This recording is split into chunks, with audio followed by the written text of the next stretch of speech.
Happy New Year. This ought to be as good a time as any to resume uploads to the channel. And resume in quite substantial volume, I hope. A lot of people have been asking about Over Heaven and about George Joestar, and those I intend to get to in time. In fact, over the next couple of weeks, I hope to finish Over Heaven and start George Joestar. So, for the people who are still anxious about those series returning, finishing, or even starting, in the case of George Joestar, don't worry. Don't worry. It's happening. But before we get into that, I thought I'd start with a mic test, just because I genuinely need to do a mic test. I haven't recorded anything in about several months, trying to get several aspects of my life in order.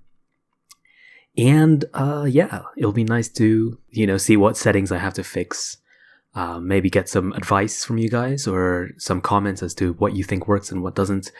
If it sounds a little bit off, if it sounds a little bit weird, if you hear something in the background that you don't necessarily like, that's all stuff for you to comment on. But hopefully everything will be fine and perfect, and I can get straight into Over Heaven and George Joestar finishing that stuff.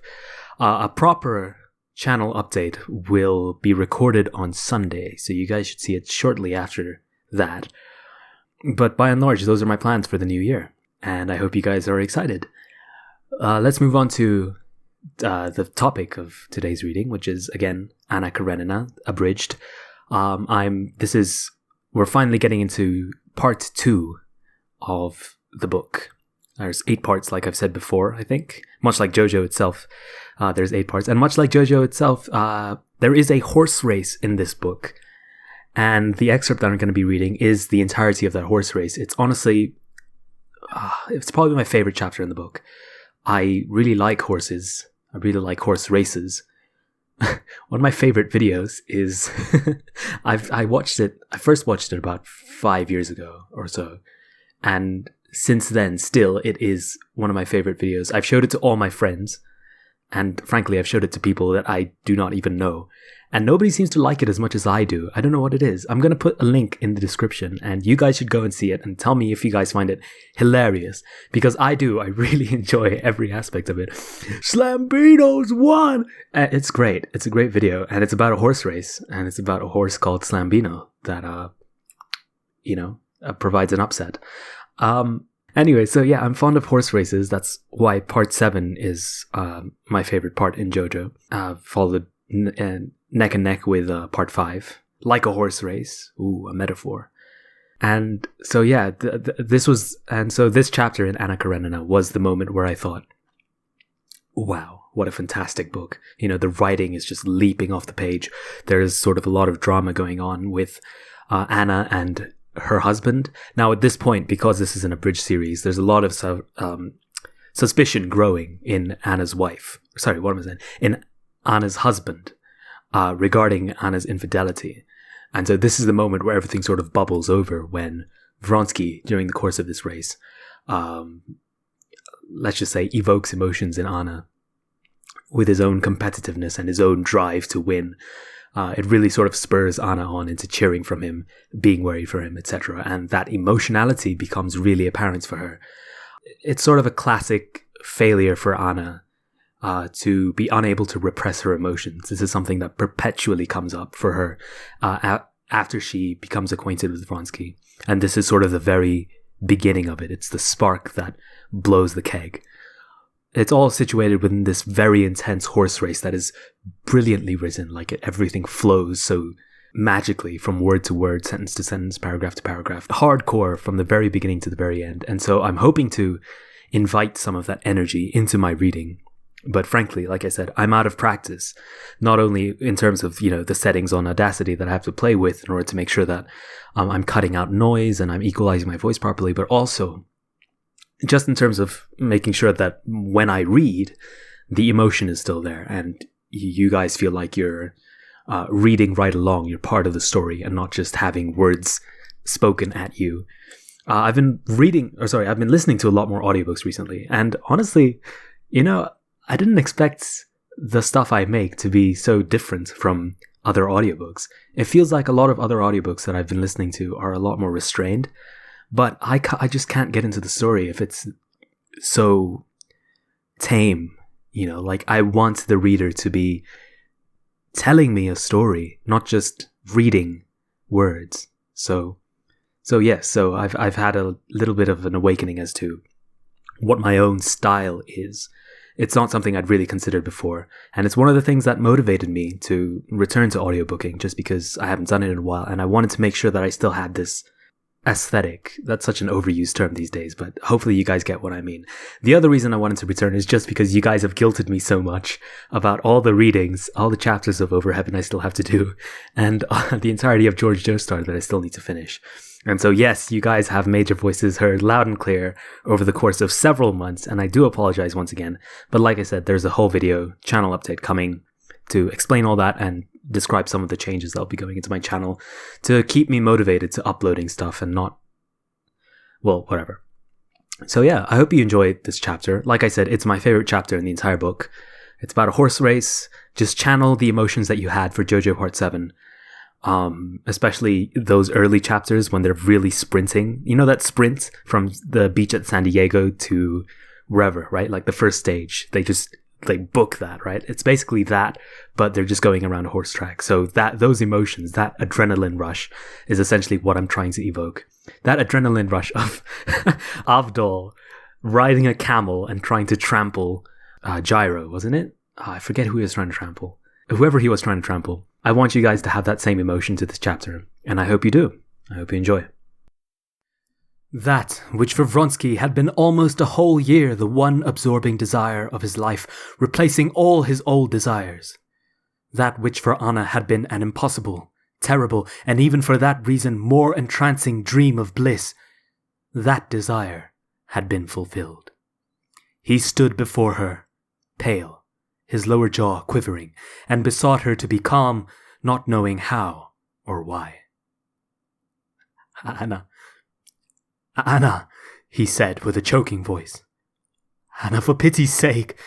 But the louder he spoke, the lower she dropped her once proud and gay, now shame-stricken head, and she bowed down and sank from the sofa where she was sitting, down on the floor at his feet. She would have fallen on the carpet if he had not held her. My God, forgive me, she said, sobbing, pressing his hands to her bosom. She felt so sinful, so guilty, that nothing was left her but to humiliate herself and beg forgiveness. And as now there was no one in her life but him, to him she addressed her prayer for forgiveness. Looking at him, she had a physical sense of her humiliation, and she could say nothing more. He felt what a murderer must feel when he sees the body he has robbed of life.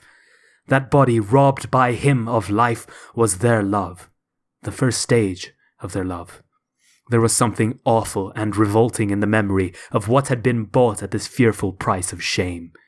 Shame at their spiritual nakedness crushed her and infected him, but in spite of all the murderer's horror before the body of his victim, he must hack it to pieces, hide the body, must use what he has gained by his murder. And with fury, as it were with passion, the murderer falls on the body and drags it and hacks at it, so he covered her face and shoulders with kisses. She held his hand and did not stir. Yes, these kisses. That is what has been bought by this shame. Yes, and one hand which will always be mine, the hand of my accomplice. She lifted up that hand and kissed it. He sank on his knees and tried to see her face, but she hid it and said nothing. At last, as though making an effort over herself, she got up and pushed him away. Her face was still as beautiful, but it was only the more pitiful for that. All is over, she said. I have nothing but you. Remember that. I can never forget what is my whole life. For one instant of this happiness, she said with horror and loathing, and her horror unconsciously infected him. For pity's sake, not a word more. She rose quickly and moved away from him. Not a word more, she repeated, and with a look of chill despair, incomprehensible to him, she parted from him. She felt that at that moment she could not put into words the sense of shame, of rapture, and of horror at this stepping into a new life, and she did not want to speak of it, to vulgarize this feeling by inappropriate words. But later too, and the next day, and the third day, she still found no words in which she could express the complexity of her feelings. Indeed, she could not even find thoughts in which she could clearly think out all that was in her soul. She said to herself, "No, just now I can't think of it. Later on, when I am calmer." But this calm for thought never came. Every time the thought rose of what she had done and what would happen to her, and what she ought to do, a horror came over her, and she drove those thoughts away. "Later, later," she said, "when I am calmer." But in dreams, when she had no control over her thoughts, her position presented itself to her in all its hideous nakedness. One dream haunted her almost every night. She dreamt that both were her husbands at once, that both were lavishing caresses on her. Alexei Alexandrovich was weeping, kissing her hands and saying, "How happy we are now." And Alexei Vronsky was there too, and he too was her husband, and she was marveling that it had once seemed impossible to her, was explaining to them, laughing, that this was ever so much simpler, and that now both of them were happy and contented. But this dream weighed on her like a nightmare, and she awoke from it in terror. Oh, sorry, this is the wrong chapter in which Vronsky, metaphorically or literally, kills something that he loves through his own carelessness and ineptitude. My bad. Let us skip 14 chapters further into part 2 and start reading from chapter 25, which is where the race actually begins. There were 17 officers in all riding in this race. The race course was a large 3-mile ring of the form of an ellipse in front of the pavilion. On this course, 9 obstacles had been arranged: the stream, a big and solid barrier 5 feet high just before the pavilion, a dry ditch, a ditch full of water, a precipitous slope, an Irish barricade, one of the most difficult obstacles, consisting of a mound fenced with brushwood, beyond which was a ditch out of sight for the horses, so that the horse had to clear both obstacles or might be killed. Then, 2 more ditches filled with water and 1 dry one, and the end of the race was just facing the pavilion. But the race began not in the ring, but 200 yards away from it, and in that part of the course was the first obstacle, a dammed-up stream, 7 feet in breadth, which the racers could leap or wade through as they preferred. 3 times they were ranged, ready to start, but each time some horse thrust itself out of line, and they had to begin again. The umpire who was starting them, Colonel Sestrin, was beginning to lose his temper when at last, for the 4th time, he shouted, "Away!" And the racers started. Every eye, every opera glass, was turned on the brightly colored group of riders at the moment they were in line to start. "They're off, they're starting," was heard on all sides after the hush of expectation. And little groups and solitary figures among the public began running from place to get a better view. In the very first minutes the close group of horsemen drew out, and it could be seen that they were approaching the stream in 2s and 3s, and one behind another. To the spectators it seemed as though they had all started simultaneously, but to the racers there were seconds of difference that had great value to them.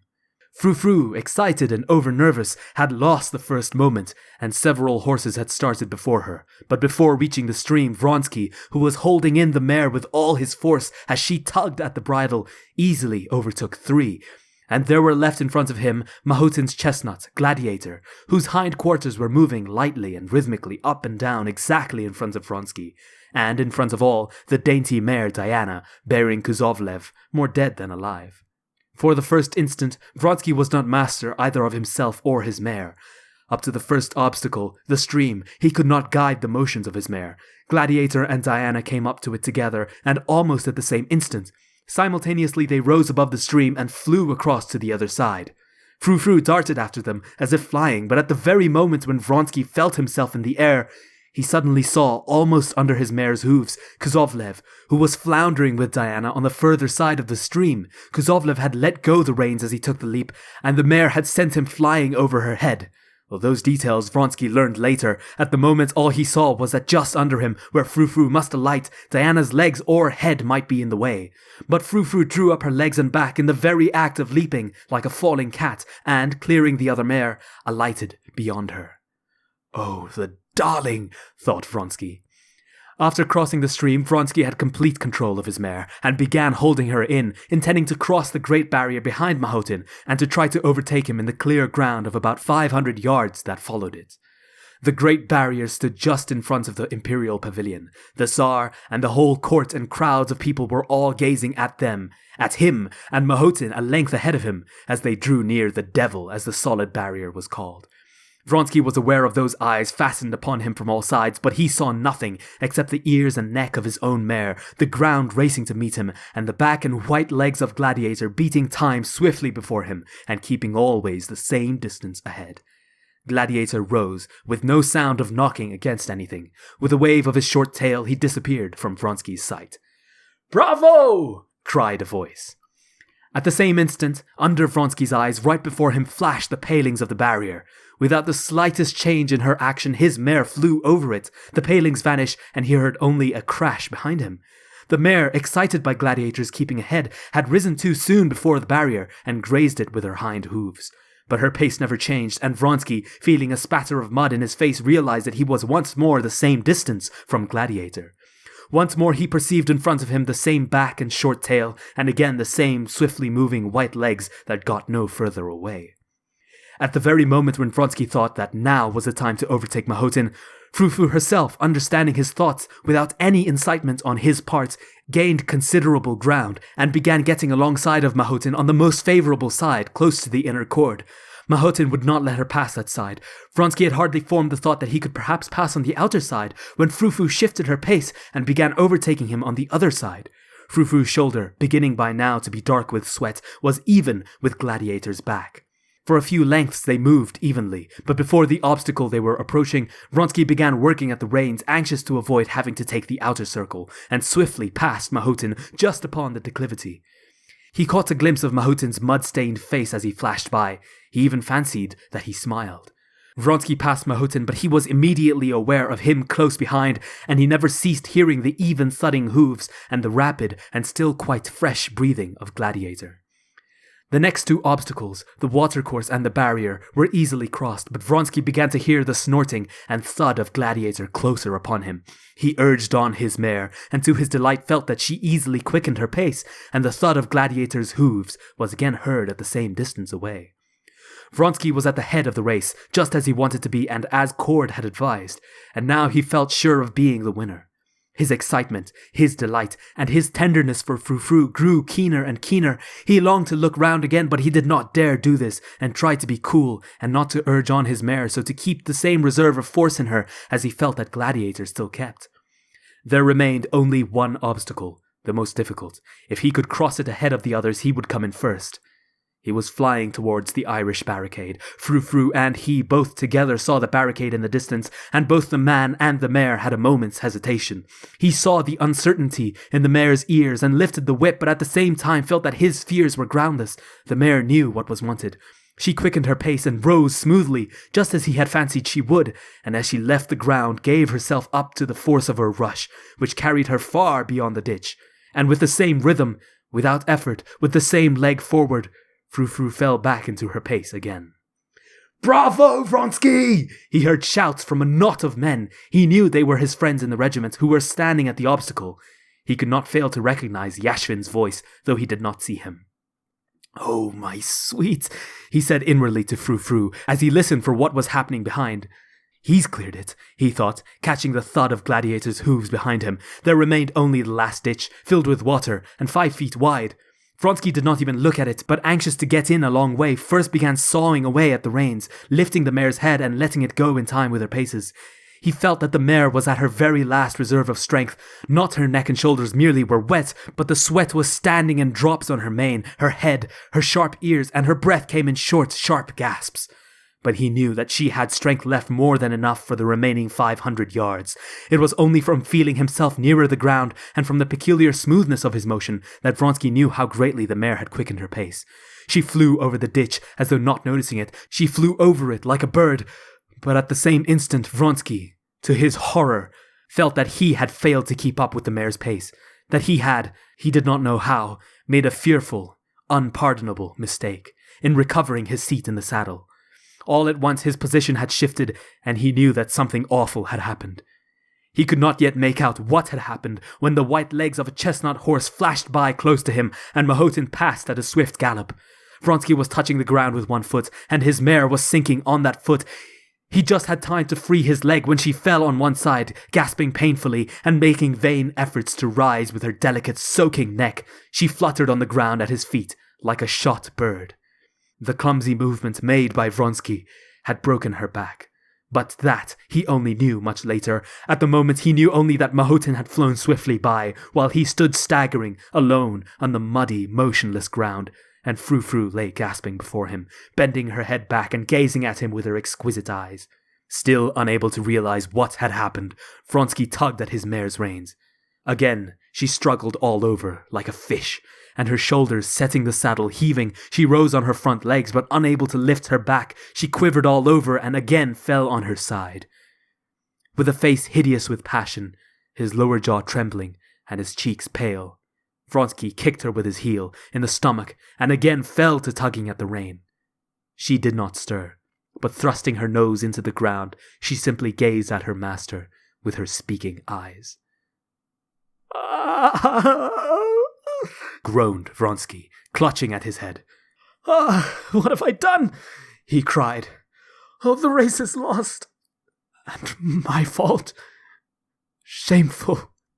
Unpardonable. And the poor, darling, ruined mare. Oh, what have I done? A crowd of men, a doctor and his assistant, the officers of his regiment, ran up to him. To his misery, he felt that he was whole and unhurt. The mare had broken her back, and it was decided to shoot her. Vronsky could not answer questions, could not speak to anyone. He turned, and without picking up his cap that had fallen off, walked away from the racecourse, not knowing where he was going. He felt utterly wretched.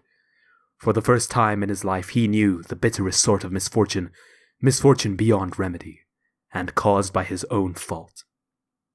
Yashvin overtook him with his cap, and led him home, and half an hour later Vronsky had regained his self-possession, but the memory of that race remained for long in his heart, the cruelest and bitterest memory of his life. Alexei Alexandrovich took no interest in the race, and so he did not watch the racers, but fell listlessly to scanning the spectators with his wary eyes. His eyes rested upon Anna. Her face was white and set. She was obviously seeing nothing and no one but one man. Her hand had convulsively clutched her fan, and she held her breath. He looked at her, and hastily turned away, scrutinizing other faces. Well, here's this lady too, and others very much moved as well. It's only natural, Alexei Alexandrovich told himself. He tried not to look at her, but unconsciously his eyes were drawn to her. He examined that face again, trying not to read what was so plainly written on it, and against his own will, with horror, read on it what he did not want to know. The first fall, Kuzovlev's, at the stream, agitated everyone. But Alexei Alexandrovich saw distinctly on Anna's pale, triumphant face that the man she was watching had not fallen. When, after Mahotin and Vronsky had cleared the worst barrier, the next officer had been thrown straight on his head at it and fatally injured, a shudder of horror passed over the whole public. Alexei Alexandrovich saw that Anna did not even notice it and had some difficulty in realizing what they were gasping about. But more and more often, and with greater persistence, he watched her. Anna, wholly engrossed as she was with the race, became aware of her husband's cold eyes fixed upon her from one side. She glanced round for an instant, looked inquiringly at him, and with a slight frown turned away again. I don't care, she seemed to say to him, and she did not once glance at him again. The race was an unlucky one, and of the 17 officers who rode in it, more than half were thrown and hurt. Everyone was loudly expressing disapprobation. Everyone was repeating a phrase that someone had uttered, "The lions and gladiators will be the next event," and everyone was feeling horrified. So that when Vronsky fell to the ground, and Anna moaned aloud, there was nothing very out of the way in it. But afterwards a change came over Anna's face which was really beyond decorum. She utterly lost her head. She began fluttering like a caged bird. At one moment would have got up and moved away, at the next turned to Betsy. "Oh, let us go, she said, but Betsy did not hear her. She was bending down, talking to a general who had come up to her. Alexei Alexandrovich went up to Anna and courteously offered her his arm. "Let us go, if you like," he said in French, but Anna was listening to the general and did not notice her husband. "He's broken his leg too, so they say," the general was saying. "This is beyond everything." Without answering her husband, Anna lifted her opera glass and gazed towards the place where Vronsky had fallen, but it was so far off, and there was such a crowd of people about it, that she could make out nothing. She laid down the opera glass and would have moved away, but at that moment an officer galloped up and made some announcement to the Tsar. Anna craned forward, listening. "Stiva! Stiva!" she cried to her brother, but her brother did not hear her. Again, she would have moved away. "Once more I offer you my arm if you want to be going," said Alexei Alexandrovich, reaching towards her hand. She drew back from him with aversion, and without looking in his face answered, "No, let me be. I'll stay." She saw now that from the place of Vronsky's accident, an officer was running across the course towards the pavilion. Betsy waved her handkerchief to him. The officer brought the news that the rider was not killed, but the horse had broken its back. On hearing this, Anna sat down hurriedly and hid her face in her fan. Alexei Alexandrovich saw that she was weeping, and could not control her tears, nor even the sobs that were shaking her bosom. Alexei Alexandrovich stood so as to screen her, giving her time to recover herself. "For the third time I offer you my arm," he said to her after a little time, turning to her. Anna gazed at him, and did not know what to say. Princess Betsy came to her rescue. "No, Alexei Alexandrovich, I brought Anna, and I promised to take her home," put in Betsy. "Excuse me, Princess," he said, smiling courteously, but looking her very firmly in the face. "But I see that Anna's not very well, and I wish her to come home with me." Anna looked about her in a frightened way, got up submissively, and laid her hand on her husband's arm. "I'll send to him and find out, and let you know," Betsy whispered to her. As they left the pavilion, Alexei Alexandrovich, as always, talked to those he met, and Anna had, as always, to talk and answer, but she was utterly beside herself, and moved, hanging on her husband's arm, as though in a dream. Is he killed, or not? Is it true? Will he come tonight? Shall I see him at all? She was thinking. She took her seat in her husband's carriage in silence, and in silence drove out of the crowd of carriages. In spite of all he had seen, Alexei Alexandrovich still did not allow himself to consider his wife's real condition. He merely saw the outward symptoms. He saw that she was behaving unbecomingly, and considered it his duty to tell her so. But it was very difficult for him not to say more, to tell her nothing but that. He opened his mouth to tell her she had behaved unbecomingly, but he could not help saying something utterly different. "What an inclination we all have, though, for these cruel spectacles," he said. "I observe—" "Huh?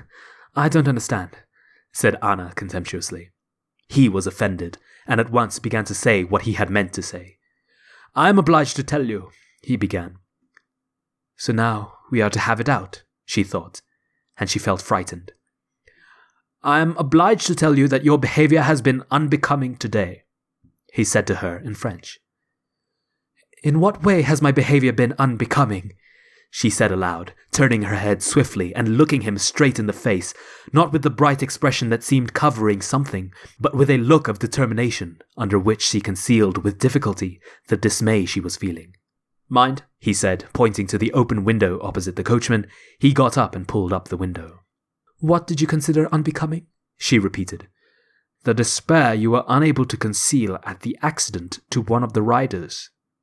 He waited for her to answer, but she was silent, looking straight before her. "I have already begged you so to conduct yourself in society that even malicious tongues can find nothing to say against you. There was a time when I spoke of your inward attitude, but I am not speaking of that now. Now I speak only of your external attitude. You have behaved improperly, and I would wish it not to occur again." She did not hear half of what he was saying. She felt panic-stricken before him, and was thinking whether it was true that Vronsky was not killed. Was it of him they were speaking when they said the rider was unhurt, but the horse had broken its back? She merely smiled with a pretense of irony when he finished, and made no reply, because she had not heard what he said. Alexei Alexandrovich had begun to speak boldly, but as he realized plainly what he was speaking of, the dismay she was feeling infected him too. He saw the smile, and a strange misapprehension came over him. She is smiling at my suspicions. Yes, she will tell me directly what she told me before, that there is no foundation for my suspicions, that it's absurd. At that moment, when the revelation of everything was hanging over him, there was nothing he expected so much as that she would answer mockingly as before that his suspicions were absurd and utterly groundless. So terrible to him was what he knew that now he was ready to believe anything. But the expression of her face, scared and gloomy, did not now promise even deception. Possibly I was mistaken, said he. If so, I beg your pardon. No, you were not mistaken, she said deliberately, looking desperately into his cold face. You were not mistaken. I was, and I could not help being, in despair. I hear you, but I am thinking of him. I love him. I am his mistress. I can't bear you. I'm afraid of you, and I hate you. You can do what you like to me. And dropping back into the corner of the carriage, she broke into sobs, hiding her face in her hands. Alexei Alexandrovich did not stir, and kept looking straight before him, but his whole face suddenly bore the solemn rigidity of the dead, and his expression did not change during the whole time of the drive home. On reaching the house, he turned his head to her, still with the same expression. Very well. But I expect a strict observance of the external forms of propriety till such time. His voice shook. As I may take measures to secure my honor and communicate them to you. He got out first and helped her to get out. Before the servants, he pressed her hand, took his seat in the carriage, and drove back to Petersburg. Immediately afterwards, a footman came from Princess Betsy and brought Anna a note. I sent to Alexei to find out how he is, and he writes me he is quite well and unhurt, but in despair. So, he will be here, she thought. What a good thing I told him all. She glanced at her watch. She had still 3 hours to wait, and the memories of their last meeting set her blood in flame. Oh, my God, how bright it is! It's dreadful, but I do love to see his face, and I do love this fantastic light. My husband. Oh, yes. Well, thank God. Everything's over with him.